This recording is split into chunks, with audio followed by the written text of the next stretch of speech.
I hope everyone's back. I've done my sheepdog thing and got everyone in, I think. Okay.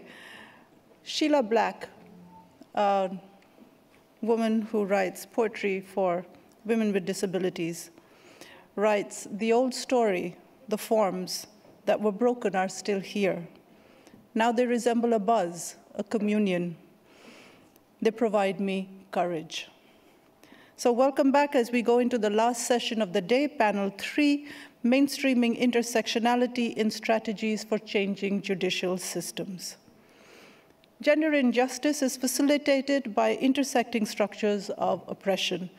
Kimberlé Crenshaw's formulation draws attention to the many ways in which intersectionality demands a feminist agenda, informed by an analysis of multiply oppressive systems, political influence, economic status and geographical locations, as well as racial, sexual, and ableist norms, social privilege, and other salient identities, structures, and contexts. Effectively addressing the gender justice gap requires interpositional solidarity. How do we provide and create spaces for dialogue and developing feminist practices across positionalities? The panel will discuss issues of justice with respect to people with disabilities, Indigenous women and non-binary people, as well as intersectional approaches, intergenerational equality and differences, and access to justice for marginalized and vulnerable people. We're privileged in our panelists today who will take us through these many difficult issues at stake here. Brisa D'Angelo, Linda Gusia, Laurie Campbell, May-Len Skilbrei, Michelle Daley, Miriam Safir, and Ugla Stefanía Kristjönudóttir Jónsdóttir. Chairing the session is Brynja Elísabeth Halldórsdóttir, Associate Professor in the Faculty of Education and Diversity at the University of Iceland, where she currently serves as the chair of the University of Iceland's Equality Committee. Her work includes internationalization in higher education, immigrant student experiences in higher education, queer student experiences, and advocacy in secondary schools, and using critical race theory as a methodological tool of research. As always, we hope you've had the chance to listen or watch the speaker addresses by Michelle Daley and Ugla Stefanía, and remember to submit questions for the panel via Slido, which is on the live stream on the virtual platform, and also using hashtag 704730 if you're using the app. So I'm going to leave you in the capable hands of Brynja. Thank you, Giti. Welcome, and thank you all for joining us today. And I would just like to start by saying that today we aim to honor and listen to people who work towards greater social justice in a global context, while continuing to face challenges such as global climate change, increasing violence against vulnerable peoples and groups, and continued and emergent historical and current violence by states and institutions. At the same time, this panel, this conference, and its participants are an example of the strength, the acumen, and the acts of resistance, both small and large, by individuals and the grassroots and organizations that push for the voices long silenced to be heard, to be attended to, with the strength to demand change. And I would like to just briefly introduce the panelists who are going to participate with us today. And I'll begin by introducing Brisa de Angulo, who is the founder and CEO of A Breeze of Hope Foundation. And as a lawyer and psychologist and human rights activist, she dedicates her life to improving access to justice and healing for survivors of sexual violence against children. Brisa, herself a sexual violence survivor, uses her story and expertise to challenge the status quo and promote legislation that safeguards children. Brisa's insights have created a remarkably effective set of interventions. Linda Gusia is a sociologist and feminist scholar. Please correct me if I'm saying your names inappropriately. I am fine with being corrected. Is a sociologist and feminist scholar and head of the Department of Sociology at the University of Pristina. Her research has focused on topics of gender, feminism, activism, space, memory, and violence. She co-founded the university program for gender studies and research and is currently research researching and working on memory, violence, and resistance as seen by artists, youth, and institutions. Laurie Campbell is a two-spirit and indigiqueer and is a member of the Montreal Lake First Nations Treaty 6 territory. She is an intergenerational survivor of the Indian residential school system and a child from the 60s Scoop generation. Her career has focused on advocating for social justice and working towards a more equitable society for all. Today, she'd like to focus on the missing and murdered Indigenous women, girls, and Two-Spirit people, the national inquiry, and subsequent calls to justice, and the action plan or lack thereof. May-Len Skilbrei is a professor of criminology at the University of Oslo, Norway. Her main research interests are mobility, gender, and sexuality. She has done empirical studies on prostitution and human trafficking, sexual violence, marriage, labor, and migration in Norway, Sweden, Estonia, and Russia. She is currently the project manager of the project Medical, Legal, and Lay Understandings of Physical Evidence in Rape Cases. Michelle Daley is the director of the Alliance for Inclusive Education, a national disabled people's organization which campaigns for inclusive education within mainstream settings. Michelle is currently a co-chair of Independent Alternative Living Alternative, one of the key personal assistance services in England, and a member of Million Women Rise, a movement that demands the ending of violence against women and girls. Michelle will be focusing on why we must end segregated education. Miriam Safir is the director of the Arab Institute for Women at the Lebanese American University. Previously, she served as a senior managing editor of Al Raida, the double-blind peer-reviewed journal published by AIW. She has over 25 years of experience in working in the area of women's rights and gender equality. She's an authority on the women's movement in Lebanon and has worked extensively on several groundbreaking projects related to oral history, movement building, and marginalized groups. And Ugla Stefanía Kristjönudóttir Jónsdóttir is a feminist, author, and trans campaigner. They co-run the film project My Generation, which celebrates trans lives and trans experiences. They are a columnist for the Metro UK and the co-author of the Trans Teen Survival Guide and the Trans Survival Workbook. They are the chair of Trans Iceland and have played a vital role in advancing trans rights and trans awareness in Iceland for the past 20 years. In 2019, they were listed as one of the most influential women in the world, according to BBC 100's Women. The panel today, we will include discussions of justice with respect to people with disabilities, Indigenous women, queer people, as well as intersectional approaches, intergenerational equity and differences, and access to justice for marginalized and vulnerable people. What I'd like to do is to begin by, I think it would probably be best to start alphabetically, so to invite Brisa to introduce herself and maybe talk for 5 minutes. Thank you. Thank you so much for having me here. I wish I could be presently there, but thank you for making this possible and for having me here today. So I wanted to talk a little bit about justice and what does intersectionality means in justice and how my whole experience of the last 20 years have worked in this. I was one of the first adolescent girls to take a rape case to court. And as such, I received tremendous intimidation from the judicial system, from my community. They tried to kill me several times, from society. So not only had I experienced sexual violence and incest, but also the entire community judicial system was going to punish me because I wanted to challenge the status quo, because I became that pain in the culture of saying it's not okay to rape girls. And since then, I mean, it's been 20 years and my case is still open. Part of that, I became a neuropsychologist to understand what the impact of trauma and the brain and how a person responds after being sexually abused. And then I went into law school and became my own lawyer. And I'm still currently taking my own case 20 years later. I became the first case of its kind to ever reach the Inter-American Court of Human Rights, creating a possibility of changing laws throughout the entire region. And when I started, the conviction rate for child sexual violence, or for all sexual violence crimes, was 0.02%. From the hundreds of cases that we've taken to court, we have a 95% conviction rate.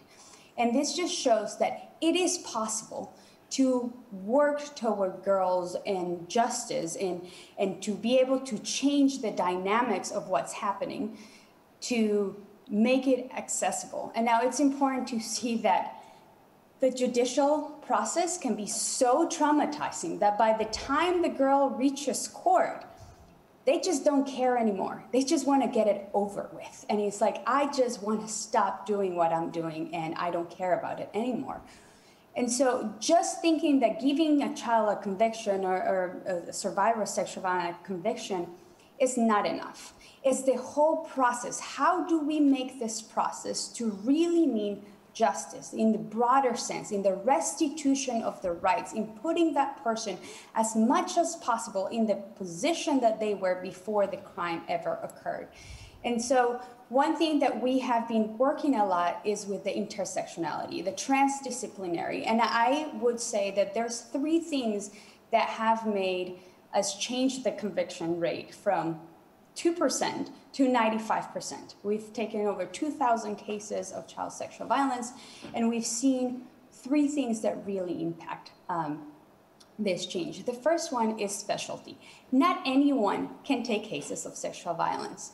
Not any lawyer, not any judge, not any police, not any forensic doctor can manage cases of sexual violence. We need to understand that this is a type of violence that is very different than any other types of violence. It's a type of violence that most of the times there are no witnesses, that we have a very broken, incoherent, seems to be lying victim, and we have a very coherent, articulate, conniving person who is very good at manipulating the system to make them believe that they're telling the lie. So whoever manages these types of cases really needs to understand the type of victim we have and the defendant and the plaintiff that we have, and how am I going to approach this? We also need to understand the neurophysiological impact of a trauma. I cannot tell you how impactful it has been to have 500 judges, prosecutors, and police officers and show them the images of brain of a child who's telling a story of something that happened in their home yesterday versus that same child telling what happened to them in their sexual violence, how there's portions in their brain that turn off, that it is physiologically impossible for a child, for a victim of sexual violence to tell a coherent story, a story that seems to have no lies.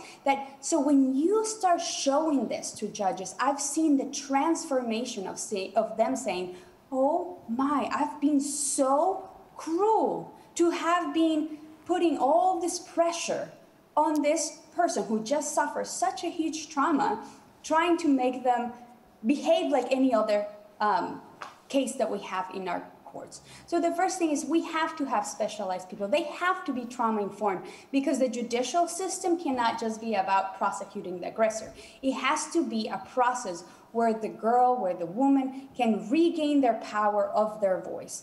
The second thing is the systemic approach. We cannot just focus on the victim.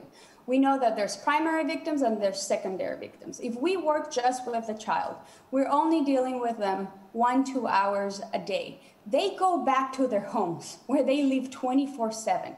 A family that's full of myths, a family that's still infested with the incest culture, the culture that is this is misogynist and trying to patriarchal, trying to protect the men in the family. So that child cannot start healing and is going back to this system of saying, you live in a program or a society that is male-centered and is adult-centered. And so if we don't start working with the family system and the community that surrounds that child, we're pretty much wasting our time.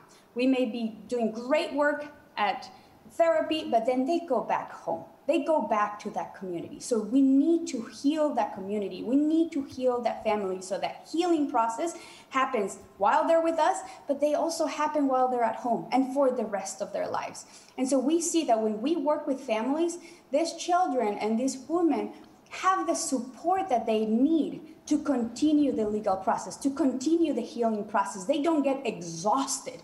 And the third things that I've seen that creates a really big impact is the transdisciplinary, the intersectionality of how it's not enough just being a lawyer. For example, our lawyers have to be trained on trauma-informed, have to be trained on how the brain impacts. They have to be trained on the polyvagal theory. They have to train on internal family systems. So a lawyer is so equipped to even be able to provide therapy or be able to intervene in cases.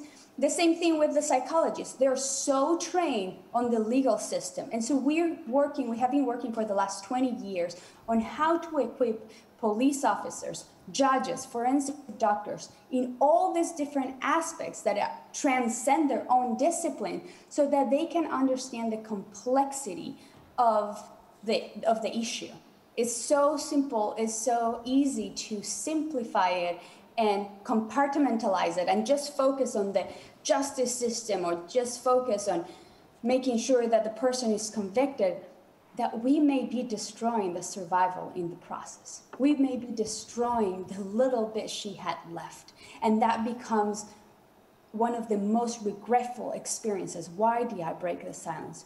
We know that the #1 problem in sexual violence is the lack of disclosure. And it makes sense. Why would they want to disclose? If they disclose, everyone comes with questioning, belittling, trying to make them feel like they're crazy, and then there comes a whole system of giving them their back. So how do we re-question about what we're doing? Are we motivating? Are we supporting those who still live in silence so that they can embark on their healing process, on their justice process, to be able to change not only the life in front of me, but change society and change for future generations? Great. Thank you. Thank you very much. Lost my screen. Linda, would you like to share? Yes, I will. Thank you so much for having me. It's such a pleasure and honor to be able to have this dialogue and reflect together on positionality, intersectionality, and different ways it shapes our struggles and our understanding of justice. I speak, act, research from a margin and in the space of sort of post-conflict and violence. And as a researcher, just to reflect on the initial discussion on positionality, as a researcher, I have looked closely at women's movement in Kosovo, especially during the 1990s, when the violence was escalating and the movement became particularly visible. So radical rootness, lineage, history, context, intersectionality is a tool and methodology that helped me understand my own experience as a young woman in this movement and experiences of other women in Kosovo. I also have researched wartime sexual violence in Kosovo and the slow process of breaking the silence. I wanted to give here a quick context maybe of historical chronology, but I maybe and unwrap a little bit the context of wartime sexual violence and how it reflects the judicial system, but I will maybe have a chance to do that later in a panel. What I really wanted to stress today is, as we talked in the previous panel about importance of historical analysis, embodied experience, and how crucial they are in any attempt to move forward in integrated solution in the issue of gender-based violence, where location, context, from where we struggle, and that view from somewhere, as Haraway points, is a solid starting point of our mobilization and resistance. But it's crucial in this panel also to stress out the connection and interconnection between different systems of oppression. And the systems of oppressions are glaring, especially from positions of subaltern experiences, as so many before me have argued, and I guess all the panelists here can attest personally. But resistance to them have often been compartmentalized. And I think there is something that we can maybe unpack and talk later on. So mobilizing and has become very often a matter of choosing, prioritizing which violence should be addressed and which emergency to tackle. This becomes particularly important in the context like Kosovo. It's like, what should we tackle? Gender-based violence is not an emergency. It's not a big issue. I mean, in most of the sort of in this political list, the gender-based violence is always in the end of the list. But I wanted to stress that when we take on this concept of hierarchies of crisis, the issues that needs to be tackled first, we are entering a very trumping game. And maybe just to bring another pressing matter, I'm sweating all day because my part of the world is under an extreme heat wave, and as I speak today, the mountains around me are and all over the Mediterranean are burning for weeks now. I think that this should also be a reminder how of the urgency of intersectional approach in our analysis and activism, and in our social and political struggle. As we do emphasize historical analysis, location, I want to stress out how the crises are interconnected and how the solutions to those crises should also be interconnected.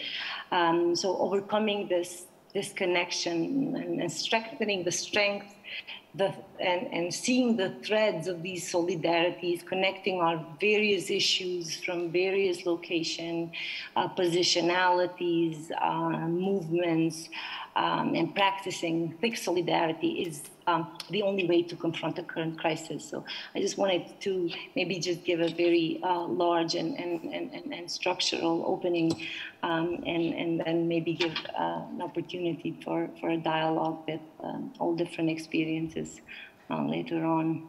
So I honor 5 minutes. Thank you. Thank you very much. Those are big questions. I hope we can get to some of them today. Laurie. Thank you. First of all, I'm really honored to be here today. I had the opportunity to be here 2 years ago for the NORA conference and make some good relations, and I'm just very pleased to be able to come back and for the work that went into bringing me from the state currently known as Canada. I think a lot about language and the importance of language and my learning around language. And I spent a lot of time with one of my greatest teachers and mentors is an auntie that I have who's well into her 80s now. And she was teaching me about, well, actually first I wanted to speak to maybe Two-Spirit and what that means. And Two-Spirit is a term that's a term that Indigenous peoples in Canada and the United States had come together to try and figure out how to identify ourselves as not fitting the gender binary. And one of the violent acts of colonization, and speaking specifically to Indigenous peoples in the state currently known as Canada, was the strategic things that were put in place, and one being to lose our language. And when we lost our language, we lost the ability to identify ourselves, to know who we were, and to understand ourselves in relation to one another. And as we're, returning to that, and so Two-Spirit came out as a new sort of umbrella term that our people had decided on to identify ourselves. But I also used a term called indigiqueer, and that's just for me an Indigenous spin on identifying myself as queer and an Indigenous person. But Two-Spirit also comes with it a role in our community. And it speaks more to our historical connection and responsibilities and accountabilities to our community based on who we are. We know that we existed prior to colonization, and we see that even in some sort of, I guess, some somewhat modern day people like Geronimo, who maybe some people have heard of as an indigenous leader, whose right-hand person was named Lozin, and so she was a warrior woman, and she had a partner, a female companion, and we see this throughout history. We see these engraved on, in stone etchings and all of these kinds of things.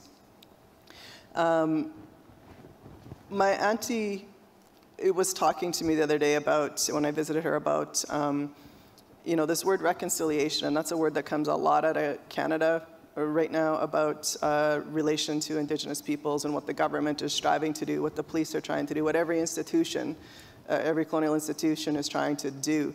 And there's no word for that in our languages, in our Indigenous languages throughout Canada. There's no word for that. And reconciliation, is really, it's about sort of like making things like returning back to when things were good, or back, you have a fight with a partner and you're going to reconcile because things were good, you had a fight, and you come back and you reconcile. And that concept isn't an Indigenous concept, and our people spoke to that during the time of the Truth and Reconciliation Commission that was done in Canada in 2015. And but my auntie talks about the word Kwesistasawan, which is a Cree word. And she said, this is the word that our people were putting forward around that. And what that word means is to put things right. And so it's not about, the reconciling, going back to when things are right. And when we think with our colonized minds and using the colonized language, we lose our understanding of how to be and what our laws and what our principles are of being together. So I think a lot about that when I think about the kind of work that I do. And the other word I think a lot about is Wakotowin, which is our overarching sort of governing philosophy of kinship and how to be in relation with one another, but not just with one another, with the world around us, with the plants, with the animals, with the flyers, the swimmers, the crawlers, the four-leggeds, all of those things, and all of those things being of our relations. And when we think about, for example, things like animals or plants being of our relation, if they're our relation and they are imbued with spirit, we walk differently when we engage with them. We walk differently when we engage with the natural environment around if the natural environment is our relative, as opposed to just being a tree or a plant or something like that. And by no means do people in my teachings tell us that like as Indigenous people that we are perfect by any sense of the word. We're all have humanness to us, but in our pre-colonization days we didn't have child welfare, we didn't have shelters, we didn't have seniors' homes. All of those things, all those institutions like that didn't exist, and the closest thing that I learn about to understand what a future can look like has to be with an abolitionist, thinking from an abolitionist ideology and what that kind of future would look like. And that requires us to center the stories of our land and as essential, and not just like theorizing about it. And I'm an academic as well, so I can theorize and think in that concept, but it actually requires us to live that. And that's where the action comes, is like, how do we live that? And it requires us to return to, for us, our decolonial thought. And as my auntie would say, stop thinking with my white mind. Whenever something comes out of my mouth and ask, not everything that comes out of my mouth, but when some things come out of my mouth, and she'll just be like, stop thinking with your white mind. Like, that's not our way. You need to think about it this way. You need to understand this word in order to understand how to do that. And when we can do that, then we need to think about ways to like naturalize our decolonial thought and and our ways of loving and healing ourselves and one another. The colonial laws, for us are essentially like the state-sanctioned, gendered, and racialized violence that are like perpetuated against us. And so many people outside of Canada, will know about our Royal Canadian Mounted Police, who were originally the Northwest Mounted Police. And they were devised specifically, strategically, by the first Prime Minister of Canada, Sir John A. Macdonald, modeled after Royal Irish Constabulary as a paramilitary service because it was too expensive to bring the military out, in particular to Western Canada. And so he created the Northwest Mounted Police, and their job was to, well, many things, but was to attack any Indigenous nations who were resisting surrender of land through treaty. They incarcerated us by locking us onto the reserves, which we couldn't leave. It was illegal for us to leave the reserves. They, did things like they stole our children. If we didn't give up our children, if our people didn't give up their children, they were then put in jail. They, were responsible for murders and for rapes, including of my auntie, which brings me back to my auntie's story, who's 83 now. So in the early 70s, she wrote a book called Half-Breed, and it was about her life and the lives of many people in our communities. And when the book went to be published, there was 2 pages, so this is 1972, there was 2 pages that they took out of the book, the publisher did, and she was adamant she did not want the book published without containing everything that was in it. And when she got her copies of the book, so as an Indigenous woman in Canada in the 70s, with what little power that she had over that process, when she got the book, she immediately went to look for those pages, and they were gone. And I've always known about those pages. We've always known, our community have always known about those pages. But in those pages where she was, it was illegal for us to hunt, to sustain ourselves. And so even though we were starving or being starved, it was illegal for us to hunt and to feed ourselves. But her dad had been hunting and was out sort of back in the bush prepping the animal. And the RCMP showed up. And she went to the house to try and, divert them or like get their attention so that they wouldn't go back and find her dad. Because if he was caught doing what he was doing, he would go to jail. And then they would lose the hunter, which, further also causes harm to the family. But when she went back to the house, she ends up being raped by one of the RCMP members. And that story was in the book, and they took it out. And they told her that it was, the public wouldn't accept it. They couldn't hear it. Nobody would publish the book. All of those sorts of things. Those pages were found about 3 years ago in an archive.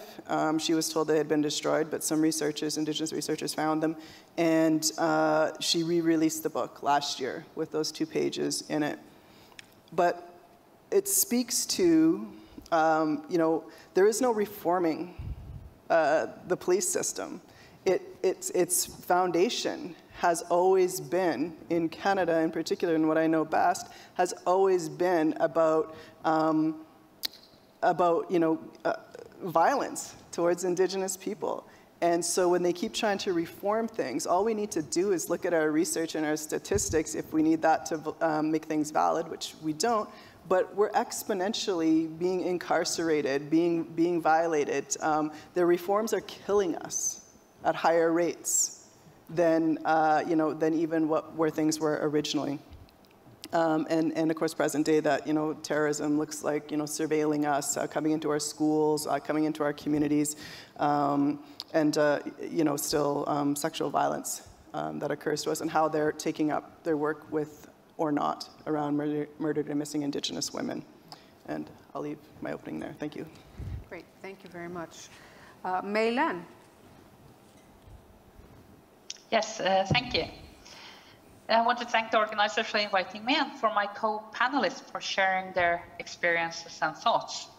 I'm coming at it from a bit of a different angle, perhaps, but as I interpret the abstract for the panel, I'm thinking that which mentions the kind of building bridges across topics and build relations between activists, practitioners, and scholars working on that. And picking up what I think particularly Linda mentioned earlier, the fact that both within the work we do, but also on the kind of political agendas, priorities are made. Not all battles can be fought at the same time. And that's, of course, one of the experiences of trying to do intersectional work, is to really encompass different perspectives at the same time, without willingly or unwillingly prioritizing one kind of harm or difference over another. And I think that is, in discussing here in this panel, kind of moving forward in making the kind of legal approaches and remedies intersectional, I think we really need to acknowledge that as a challenge. It's important to kind of consider and draw attention also then to how there are differences in resources and visibility and kind of potential for visibility, but also potential for credibility of victims of different backgrounds, and what that does to the kind of platform we're talking about here, because this is something that, of course, challenges the scope for solidarity and also the scope for collaborative work for justice. Because some kinds of victimhoods are construed as more real and worthy than others, and it makes it tempting for victims, victim advocates, practitioners to distance themselves from differentiate their cause from another cause in acknowledging victimhood, because not to be tarnished by lack of credibility or lack of resources in other categories. So the challenge is, of course, the joint cause with whom, which are kind of natural alliances, and what can actually be perceived as harming a cause. This has, of course, been a challenge in feminist activism on sexual violence for a long time, considering whether sexual violence that happens to men is to be considered the same.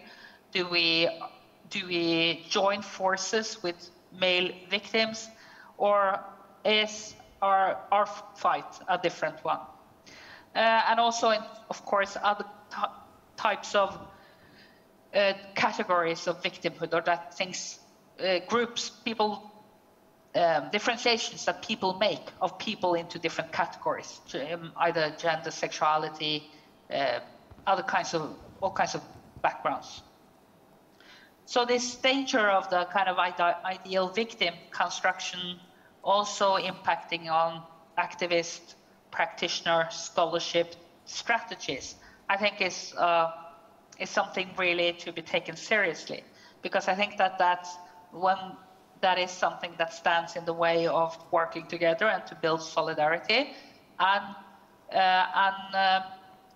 makes all kinds of activity. Either it is to kind of build scholarship, do practical work, build activism, that it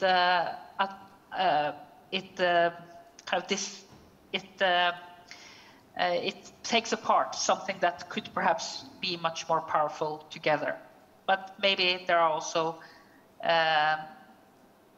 issues to be considered, whether all these kinds of issues that are listed in the call for this panel, or in the abstract for this panel, can actually be treated together, or if there is strategic reasons for also prioritizing, as one sometimes have to do. So thank you. Thank you. Michelle? Hello, everyone, and thank you for inviting me to be part of the panel, and also thank the organisers for hosting such a great event. And I'm really sorry that I cannot be here in person. It looks wonderful. I come to this event as a Black disabled woman with a visible impairment, and I come with lived experiences of being segregated, of experiencing all types of abuse and discriminatory practices just by having the different identities that I have. I cannot afford, or I cannot avoid, I should say, I cannot avoid the forms of discrimination I experience. And those experiences of what have drawn me into being an activist and wanting to be part of the change make. And it is the reason today what I wanted to speak about. And I work, as in the introduction I said, my work in activism is around education. And I want to draw our attention to the injustice towards disabled women and girls in education. And it's a topic that gets little attention, and that's problematic, because if we don't talk about injustice of education, and we don't talk about disability as a social justice, how then can we speak about everybody's in terms of justice for all? And by not thinking about disability within social justice, we create further segregation, as we see in terms of segregated education, colleges, schools, housing, and the list goes on.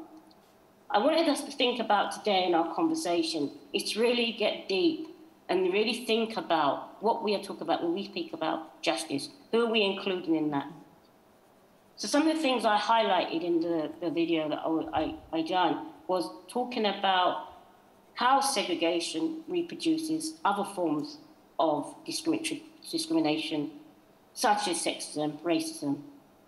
I also want us to think about the issues around the exclusion, what's happening in education, and abuse and violence of disabled women and girls in education. And what happens is often we see is that, particularly in school, disabled girls get excluded and we don't tackle the bully, so the disabled girl gets punished and criminalized. The other thing I wanted to think about is some of the practices that we see, and they get masked under support, such as restraints. Restraints are used as a way to say support and supporting disabled women and girls. That's a form of violence. And we need to think about that as well. And the other thing I wanted us to think about in our discussions as well is our places and services in terms of accessibility. If we are hosting or holding or we've got events and they're not accessible, how can we even think about disabled women and girls accessing justice if they're not accessible? If the information that we put out and the events that we host are not accessible? So I'll keep it brief. So in terms of what I really want us to think about is social justice is that we're all benefiting from it. We're all enjoying social justice. But we need to think about how does that include disabled women and girls?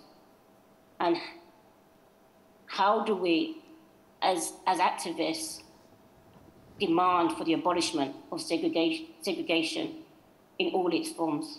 Because it reproduces other forms of injustice that harms all of us. Thank you. Thank you. Miriam.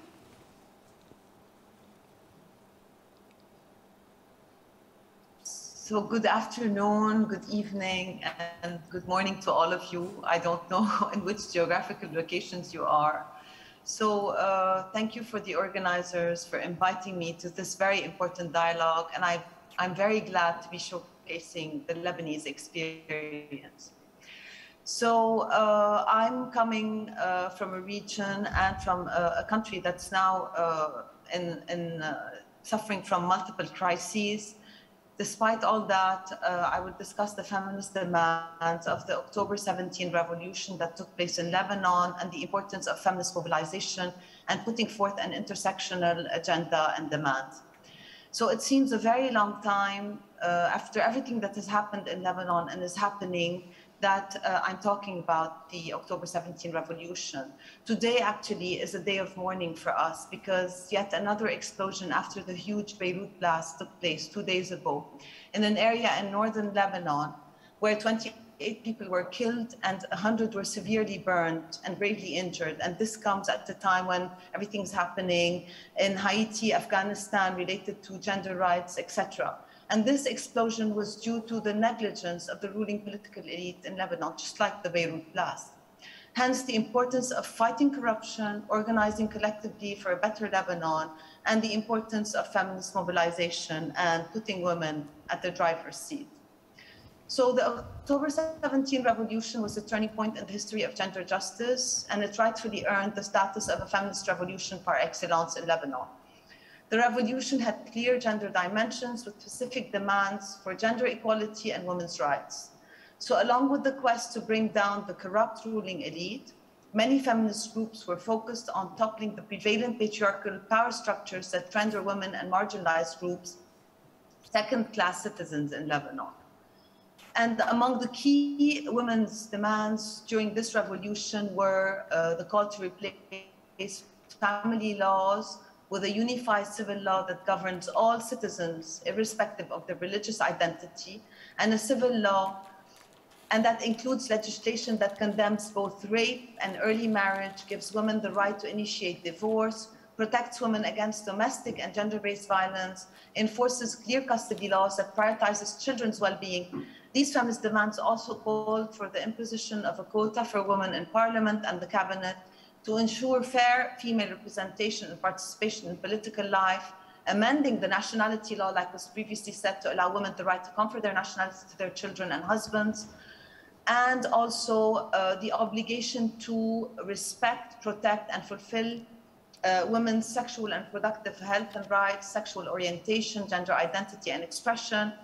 Also, the revolution called for the condemning of the kafala sponsorship system, which is a visa sponsorship system in Lebanon that perpetuates an exploitative labor relationship between women migrant domestic workers and other domestic workers and their Lebanese employers, and they called for its abolition.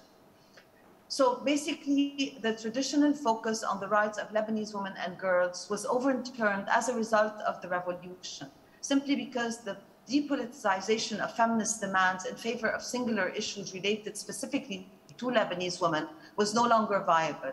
It's true that smaller grassroots feminist groups in Lebanon had been intersectional all along in their approaches. However, thanks to the revolution, the rights of marginalized groups and intersectionality and the work that these grassroots feminist groups were doing, they became more vocal and their work became more visible. Hence, the revolution marked an important shift away from singular women's rights movement towards a truly intersectional and inclusive call for gender equality.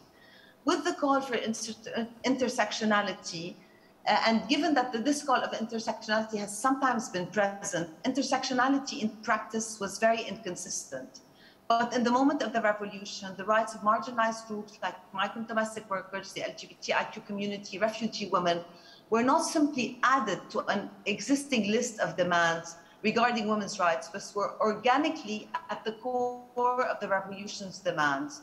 Put differently, the broader discourse formerly considered to be part of the women's rights was forcibly expanded to include truly intersectional and consequently truly feminist demands for gender equality. Importantly, even the women's rights organizations that has historically disagreed totally on certain feminist demands, and specifically the right of non-heteronormative groups, had to later on put forward an intersectional approach for fear of being left behind. So one such example is the March of 2018. It was a demonstration that was taking place on the occasion of International Women's Day. And this demonstration called for feminist mobilization, where the theme was our rights, our causes differ, but our aims one.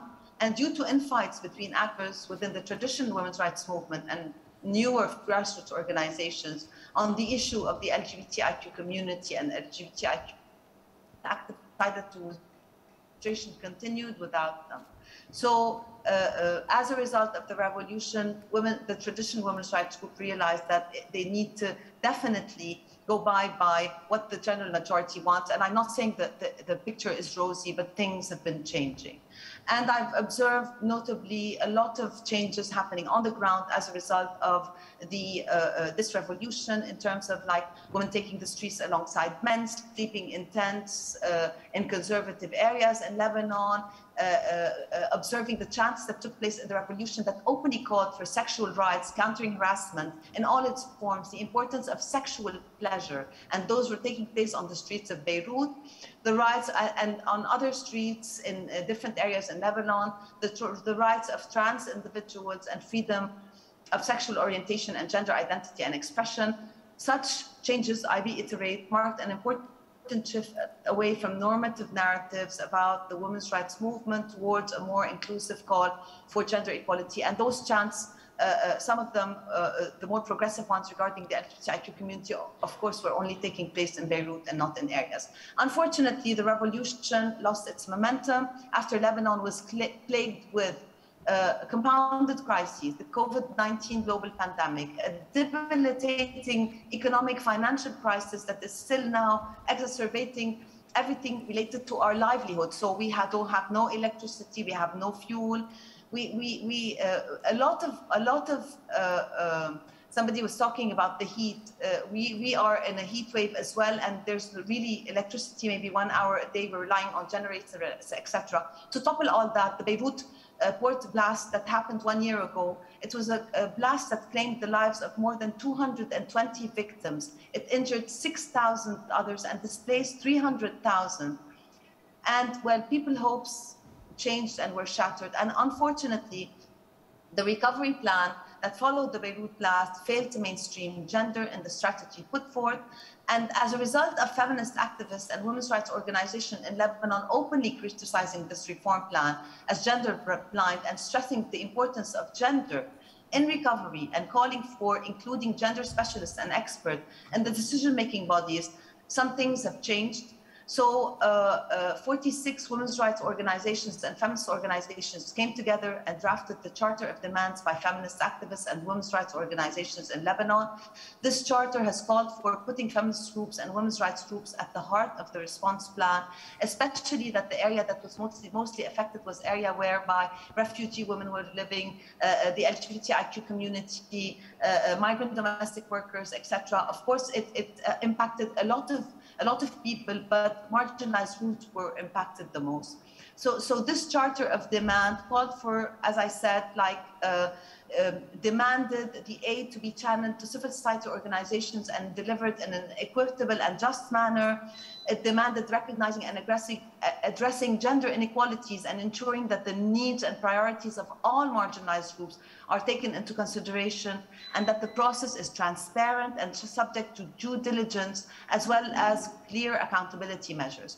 So this Charter of Demand generated an informal feminist civil society platform, and this feminist platform created the Feminist Forum that is expected to serve, and we, the organization that I belong to, is part of this feminist platform. We are hoping that this feminist platform is expected to serve as a supervisory body for the advancement of gender rights. So we've done several consultation meetings, and we have signed several announcements, and we have a unanimous agreement that this national platform is needed, and it should expand its focus beyond the Beirut blast. And this forum, we are hoping, is envisaged to contribute to a stronger voice for women and women's rights groups and marginalized groups through a combination of approaches such as advocacy and lobbying, cooperation, etc. So my point, what I'm trying to make is that despite the backlash and pushback and a general societal, we feel that there's a general societal acceptance of the leading role that women have played. Women have always played a leading role in Lebanon, but the revolution put forth all those intersectional demands. And women's rights and gender rights activists are very vocal in terms of what they would take and what they would not take anymore. And they successfully broke the aura of censorship and silence surrounding taboo subjects. They challenged the historical attachment to singular issues, thus highlighting the importance of intersectionality, because prior to that, there was concentration on women's right to grant nationality, and this was frowned upon, or women's right to the quota system. But now all these rights were put together in an intersectional manner. I will stop here and leave the possibility for questions later on. Thank you so much. Thank you, Miriam. Ugla. Thank you. Thank you for having me, and thanks to everyone for their incredibly thought-provoking speeches and openings. And I'm really happy to be a part of this conversation. But as Michelle said, I'm perhaps coming from more of a personal perspective as a person and as a trans person who's been living openly as trans for over 10 years now, and I've been in activism both in Iceland and in the UK, and I'm currently half sort of living in the UK, where the situations of talking about trans issues and sexual violence and domestic abuse are often very, very different. Even though the countries are not very far apart, I can see very, very different conversations being had about trans people, and I think I want to talk a bit about access and about the importance of inclusion, because, you know, we are talking about fighting for justice, we're talking about fighting against sexual abuse, domestic violence, against violence has been enacted on different people because of who they are, where they come from, or because of how they were born, or whatever it is. I think we all know what it's like to try to fight a system that just doesn't include you. And this certainly is also the case for people who are trying to gain access to the conversation about feminist rights and about women's rights and about justice, because trans people have for so long been excluded from all of these conversations. And I think within the feminist movement, and as we all know, the feminist movement has never been a perfect movement where everybody's been included and everything's been happy and whatever. But I think, you know, being a person that's sort of been on the outside and being, actually there are issues which we really need to talk about as well, and sort of being pushed out of that conversation because they say, well, this is too complex, this is too difficult, we can't include that, you know, and you really need to focus on the core issues. And then people don't realize that, you know, we can never truly fight the core issues or eradicate sexual violence and misogyny and racism and ableism from society without making sure that we're including every single person in that conversation. And that certainly goes for trans people. And I think in the UK right now, I don't know how much you follow discussions in the UK, but there is a very, very difficult and a really, really poisonous conversations about trans people being had in the mainstream media. And this is sort of being driven as a narrative of feminists versus trans people, when that certainly isn't the case. But the media has somehow created this narrative. And there certainly are people who say there are feminists who are sort of fighting against trans rights. And this is really starting to erode a lot of feminist organizations across Europe and in a wider context. And I think this is an example of how these really sort of conservative, traditional, even extremist views can be masqueraded and be equipped to certain groups. And I don't think they necessarily always realize that they're using the same narratives that have been used against women's rights and used against women and used against feminists for so long. And I think a lot of the views which I see in the UK in particular are just reused homophobia, reused transphobia and so on. And it's just been masqueraded as something else. But when you really delve into where it comes from and where it originates from, it's always from the same places. And it's always from patriarchy, from misogyny, from sexism. You know, it always derives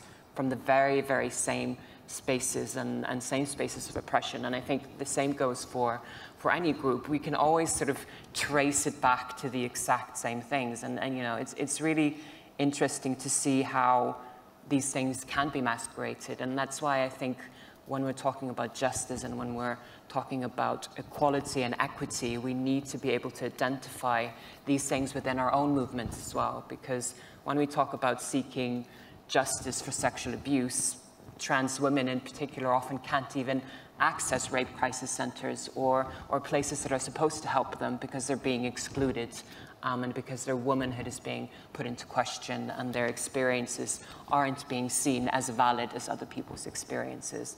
And as a survivor myself, I know how difficult it is to even seek help, because anybody that's been a victim of sexual assault or domestic violence know how hard it is in general to step forward and seek help. But when you belong to a minority and a group of people which are already marginalized in so many other different ways, it's even more difficult to step there, because you are not only afraid that no one will believe the violence which you've experienced, but you also know that people won't understand the nuances and the intricacies of that violence, because it can be directly related to the fact that you are a woman and that you are a trans person. And the violence that you experience is a conjunction of all of these things. And if you belong to other minorities as well, and you sometimes wonder whether people will understand that and whether people will be able to identify and recognize that when you try to seek justice.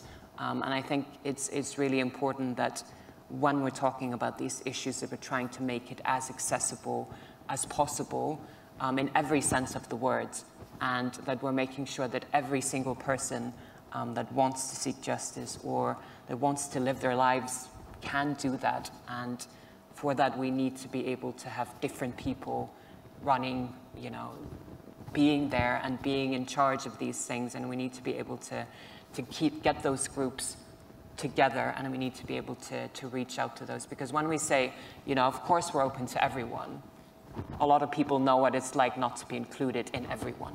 So I think we need to be able to specifically address and recognize those nuances and recognize those types of oppressions, because otherwise we're never truly going to be able to create a just and equitable society for everyone. Great, thank you very much.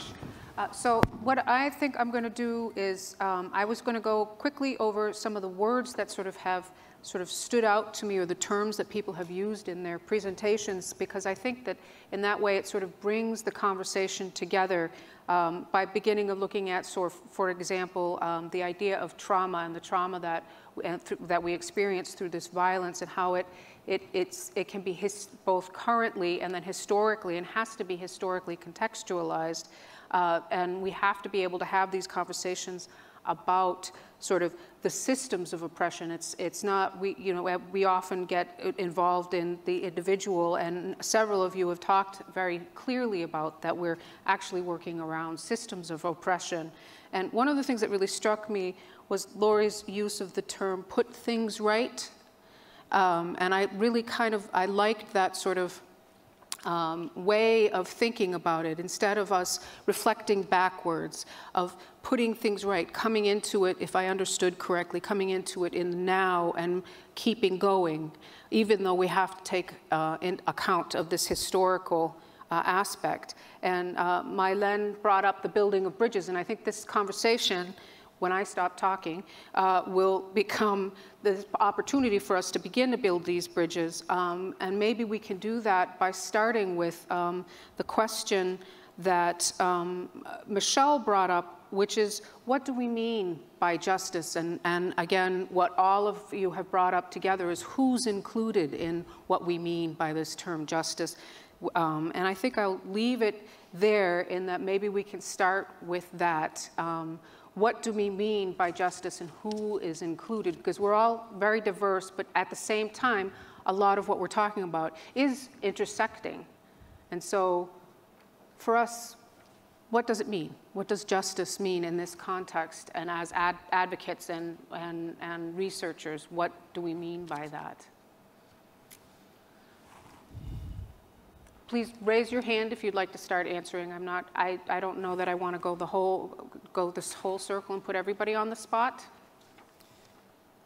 I guess I can just start off on a couple of things that I was kind of wanting to speak about in regards to the justice, and in particular the missing and murdered Indigenous women, girls, and Two-Spirit. And of course in Canada we had this national inquiry, another national inquiry, which we don't need to keep doing and spending all this money on national inquiries when we're not going to take action based on the recommendations that were put forward.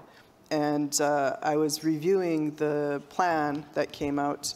So the inquiry had 231 calls to justice, and came out a couple of years ago, and there was supposed to be an action plan that was put in place in 2020. But of course, who gets pushed aside when crisis happens?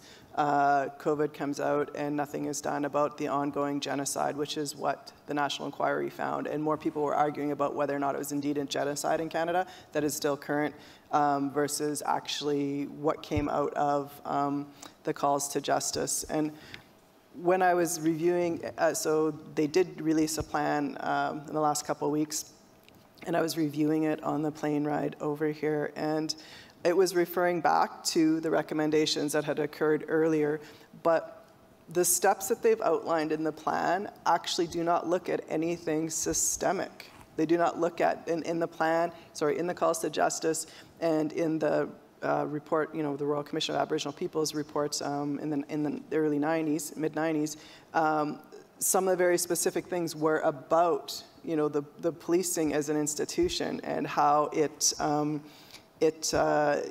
and how you can't reform that and the violence that it causes. And so but it's not addressed. And in the plan, it goes back to like, oh, we'll provide some more cultural supports for Indigenous people, or oh, we'll I don't know, help them with their language, which is important. Yes, I think we should all be able to take and study our languages for free at any institution, for sure, that they're offered at, instead of having to pay for them as Indigenous peoples. But it doesn't actually address the things that we're called for about the system itself. And that can never happen when you have the system investigating itself, or what I think, should be more clear about, retired cops or fired cops becoming the civilian oversight who is now, investigating the police themselves on those kinds of things. And so I think a lot about those things and why the reforms cannot happen.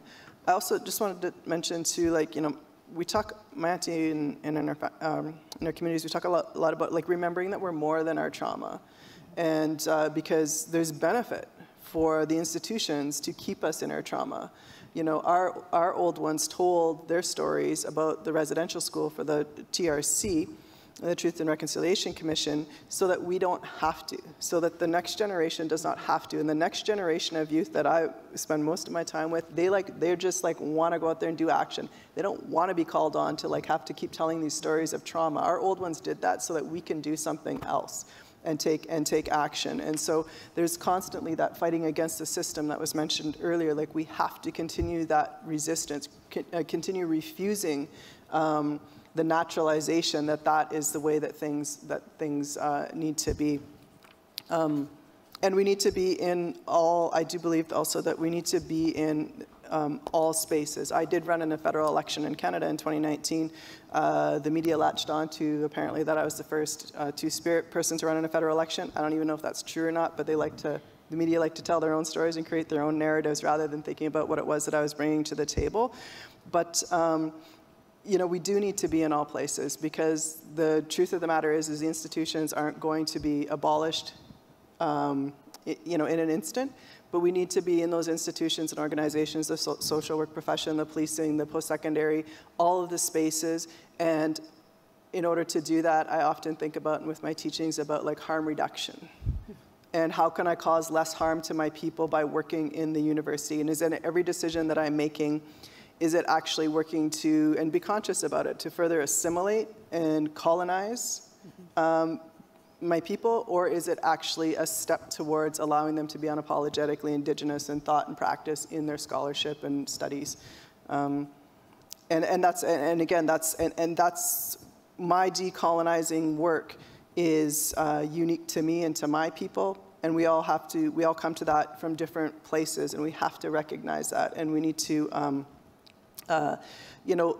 not allow for us in Canada, scholars and sort of settlers and white folk to be studying our decolonization practice. While I'm doing my decolonizing and working with my people and our youth to be their authentic selves, the job of others is to dismantle white supremacy. That's their role, not to become experts on what my decolonization is and how it should look, and then turning that around and presenting it back to me. And so, yeah, and so those are just kind of a few things, but it's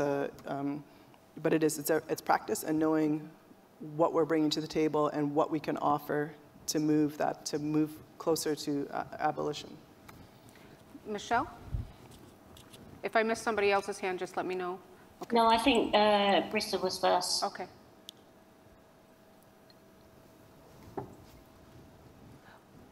Yeah, so I totally agree that justice is setting things right. Unfortunately, the impact of trauma is something that is going to affect for the rest of the life. And part of the restitution has to be a comprehensive long-term support. And what I mean is holistic. You cannot just give, therapy. It has to include education. It has to include opportunities. It has to include all these other things that make it harder, because you're not only dealing with your own trauma and all the impact that's had in your brain, but you are also dealing with a social cultural impact that wants to keep you oppressed. And so I think that part of justice is considering the fullness of the restitution of that person, the healing for the rest of their lives. We know that survivors are doing good, and then there's a lapse, and then you're going to do a lapse. And the entire time they need to have the opportunities and the support that they need to the full life that they could live now with the brokenness that they were not protected from. So with that, I think restitution and justice includes not only the criminalization of the aggressor, of the oppressor, but it is how do we create systems for the fullness of healing for that person in a holistic way and in a long-term way. I think a very important, crucial part of what justice means is to prevent re-victimization and to prevent secondary victimization. Because sadly, justice is a re-victimization and a secondary victimization of people who are seeking to do justice. So I think that is the first part of saying, okay, if I want to be part of the justice process, how do I not create more harm? Which sadly, there are being part of the problem. Great. Was Michelle, I think, and then? Yeah, should I come in? Yep. Yeah, I agree with many of the points that's been raised, and I agree justice is about fairness, but we can't talk about justice if we think it's okay that disabled women and girls are segregated. And when we talk about justice, we cannot talk about it and mask the change of language around special to mask it as under the auspices of where we know disabled women and girls are getting abused. So, for example, we saw over COVID an increase in abuse of disabled women and girls, but that was being masked under support. We also know that it is much, much harder for disabled women and girls to report abuse and violence. We know it's harder. And some of the reasons we're not actually looking at deeply, we know that many disabled women and girls who are dependent on support in terms of aid and equipment, particularly young girls when they're at school, when they go home, their equipment is left at school. How do they communicate harm and abuse that is done to them? It's not possible. So if we're talking about justice, we need to think about justice in terms of not just the language of fairness. We also need to think about justice in terms of our laws, on our policies, on our practices. So we know that in the UK, yes, we have an Equality Act, but under the disability discrimination part of our equality law, it also allows for justification and proving, and that justification is problematic. So justice is something that we know what it means, but however, we know in practice it's not a reality. And often that reality is only a reality for often white, middle-class, non-disabled men. And the more intersectional identities you have, the less likely you're going to have access to meaningful justice. And the laws are less likely to protect you. And we know that most disabled women and girls living in institutions, I should say all disabled people living in institutions, do not have access to the same types of justice because we don't even consider what's going on. Through my work, I know I've come and experienced disabled women who have lived in institutions and have had awful experiences. But their voices are erased from our conversations when we speak about justice. And I think justice cannot be selective. Justice has to mean everyone, even the people that we don't see. Thank you. Linda, I think I saw your hand up. Yeah, yes, thank you. I very much understand and appreciate all the panelists' experiences, traumas, and marginalization. And I think as we grapple with different forms of marginalization, access to justice is important.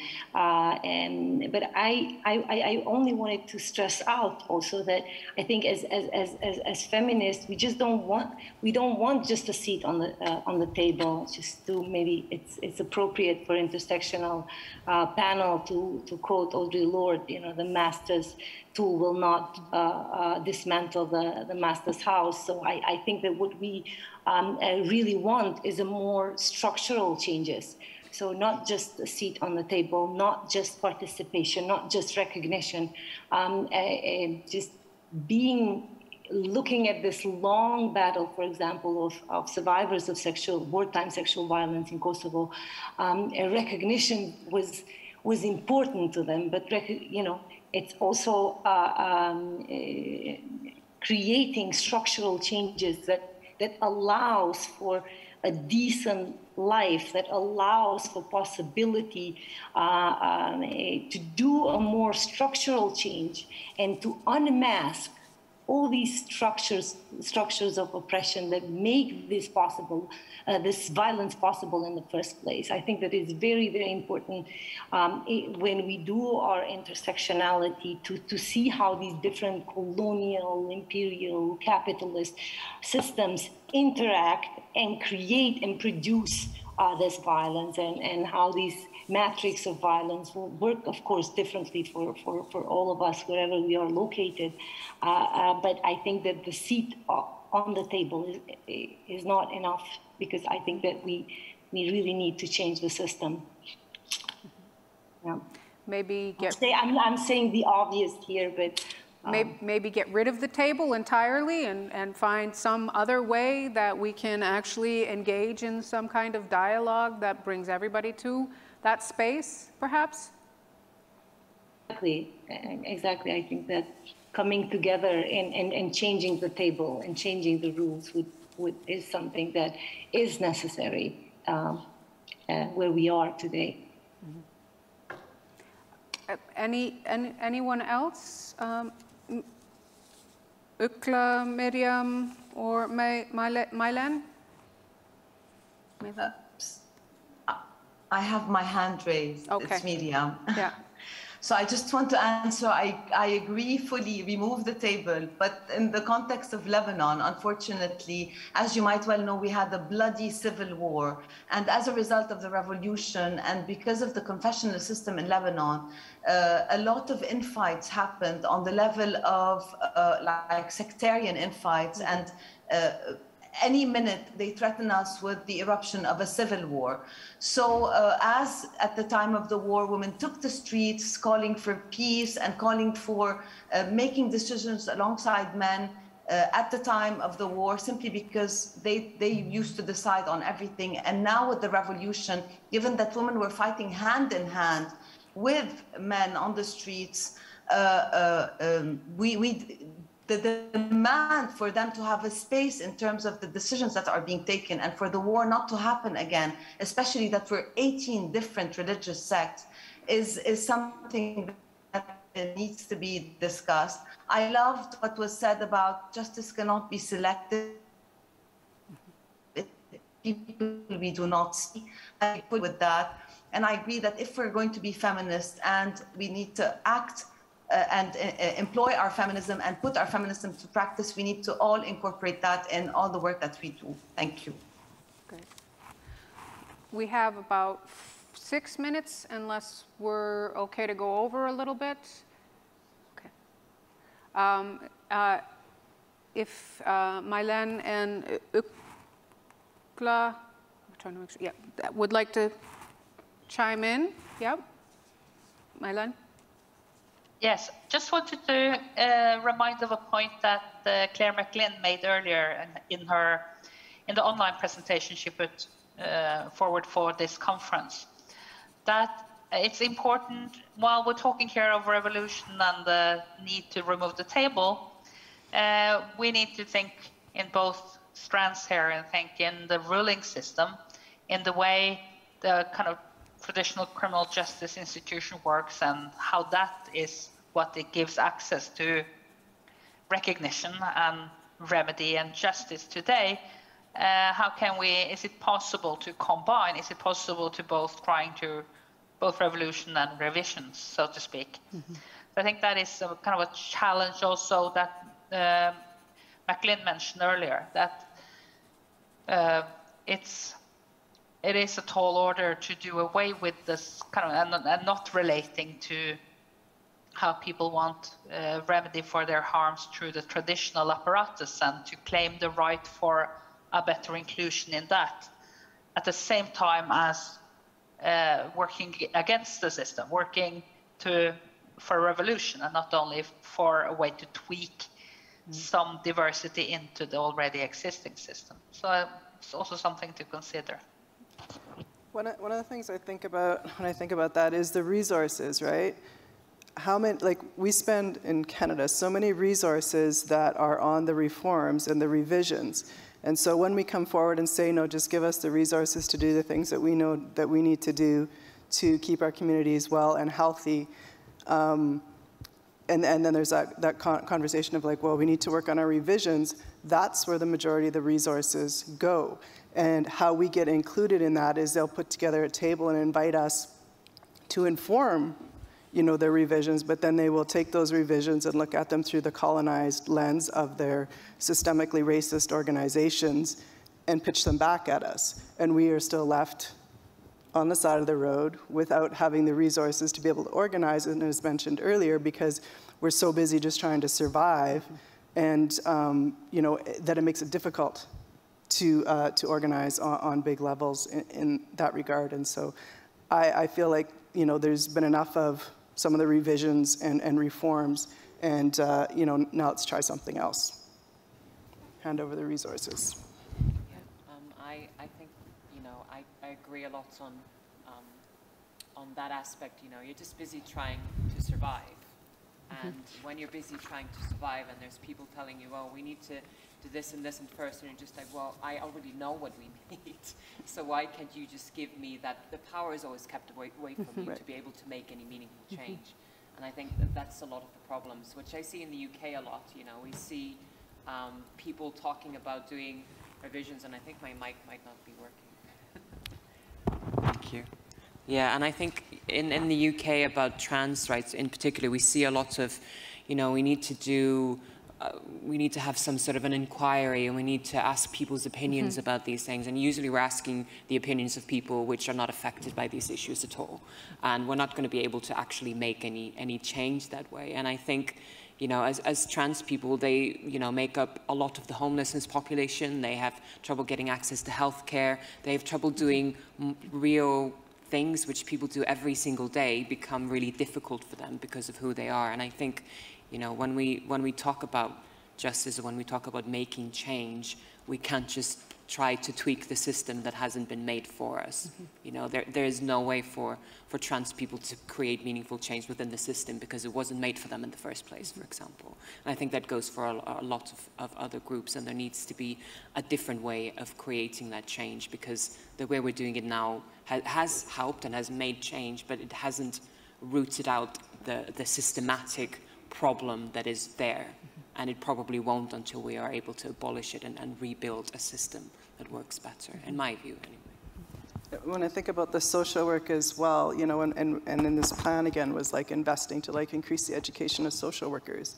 And there are next to no social workers that I can send my people to, my niece to, my family to, that are, you know, trauma-informed decolonial thought. What I end up doing is sending them to somebody who's going to further assimilate them in their thought on how to cope with the trauma that's going on.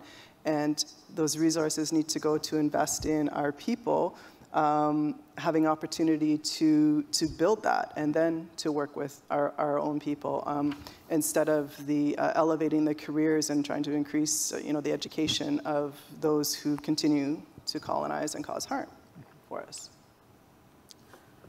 Okay, we have 3 questions, and I think I'm going to put them together in one, and I think that will be, I think, because we're supposed to end at 5:10. Yeah.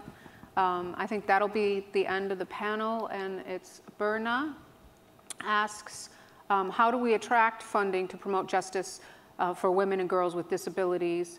Is there a possibility for women with disabilities to be deliberately included in the movement rather than looking at them as so incapacitated as to participate? And how do we help them receive justice when perpetrators deny responsibility due to lack of evidence? And I think this actually could go, this is specifically around disability, so maybe Michelle, if you want to start, but I think this has connections to other conversations as well. Okay, yeah. Thanks for your question. Is it Brynja, you said? Brynja, yeah. Yeah, thanks for your question. I think it's an interesting question. I think that when we think about any form of rights and justice for disabled women and girls, we always attach its remuneration and money attached to it. I think that in itself is problematic. And I think we need to think about justice. We should be putting price tags on it. How do we, and I'm not sure you meant it in that way, but I think if we're thinking in an intersectional way, we should be thinking from the outset, who are we not including? That should be our question. Who are not including? And it's not about how much it's going to cost, because that's what's the driver to keep, that continues the exclusion and segregation of disabled and women and girls from the feminist movement. It's not about that. It's about who we're not including and what do we need to do. And I think we need to be looking at how we include rather than where do we need to get the budgets from. I just want to make a point, back on the point on justice, what we had before. One of the things I forgot to raise, and I think one of the other things about in our work is who are we keeping safe when we talk about justice? And justice is about protection and safety. And we know that that many, when we look at conflicts and wars, that disabled women usually become disabled as a result of conflicts and war. And the trauma of that is, where is the healing process, reparation? None of that is often available for disabled women once they become disabled as a result of conflict and war. So I think these are things that we need to be thinking around in terms of our work as activists, in terms of what do we do, how do we make sure the voices and experiences of disabled women are included. And yes, we should be demanding, we should all be demanding that when we're looking at our budgets, and we should all, and funders, that it is inclusive of disabled women and girls, and not seen as a separate issue within our budgets. Thank you. I think maybe we move on to quick last words. We're about 3 minutes over, so if we have some quick last words and go the opposite direction, so start maybe with Ugla. Sure. Yeah, I mean, I think it's hard to know how to end it, really, because there's been so many great points. But I think, as I've sort of been emphasizing, as we've all been emphasizing, you know, justice shouldn't be selective, as Michelle said. You know, we can't just select who to fight for, and then everybody else has to wait until we've done that, because then we're just continuing the same old system again and again, and not creating any meaningful change. Because, you know, the people that get lost immediately as something else happens is those people who are marginalized. You know, when we have a COVID crisis, or we have war, or we have any sort of environmental disasters, the people that are the most marginalized are the first people who become forgotten and the ones who are most impacted by it. But these are usually the people that have the least of a voice in society and in general. So we need to be able to realize that, and we need to be able to make that meaningful change somehow. Okay, thank you. Miriam?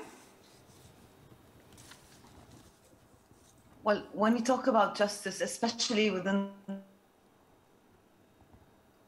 about like justice that all marginalized groups have suffered as a result of the Beirut blast, and how we can like solidify all the actions that are taking for us to like be transformative, and how can we benefit from the experiences of other countries in terms of like the justice that they've arrived at.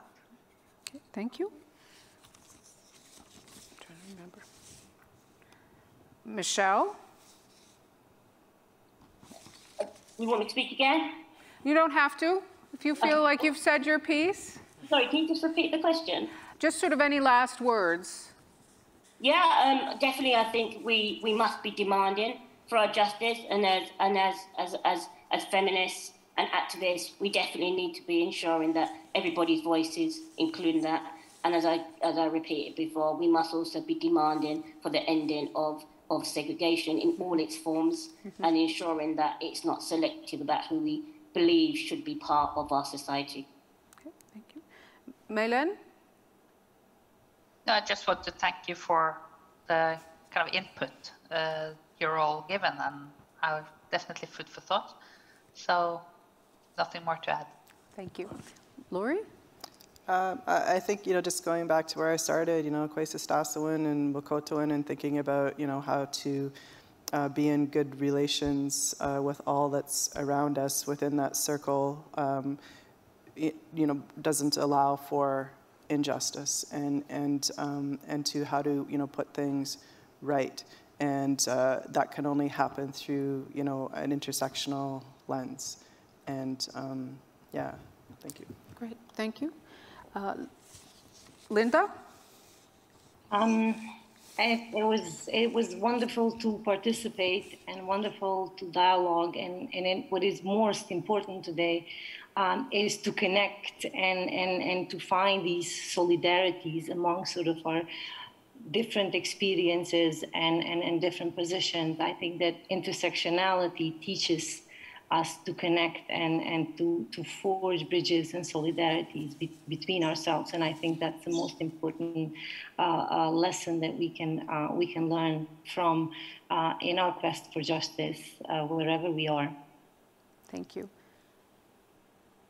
Brisa? Yes, thank you so much. It was wonderful to hear everybody's perspective. I think remembering that justice needs to be holistic and inclusive, and listened to those who experience. One of the big sayings we say is, nothing about us without us. Thank you. Thank you very much. I think this gave us a lot of food for thought, and I personally could sit here for the next 4 hours and continue to have this conversation, because I feel that I have learned a great deal. But I'd like to thank all of the panelists very much for their participation and for their time, and I hope you enjoy your evening or afternoon wherever you may be.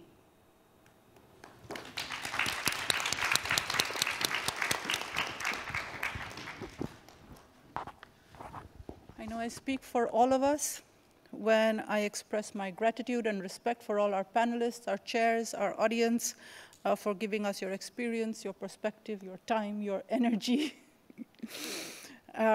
So helping us think through all of these really difficult and complex issues. So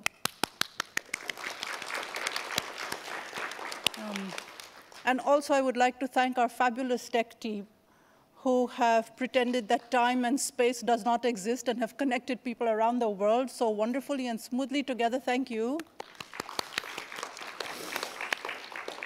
And this brings us to the end of the sessions today, but we will reconvene tomorrow at 9 o'clock sharp for panel 4.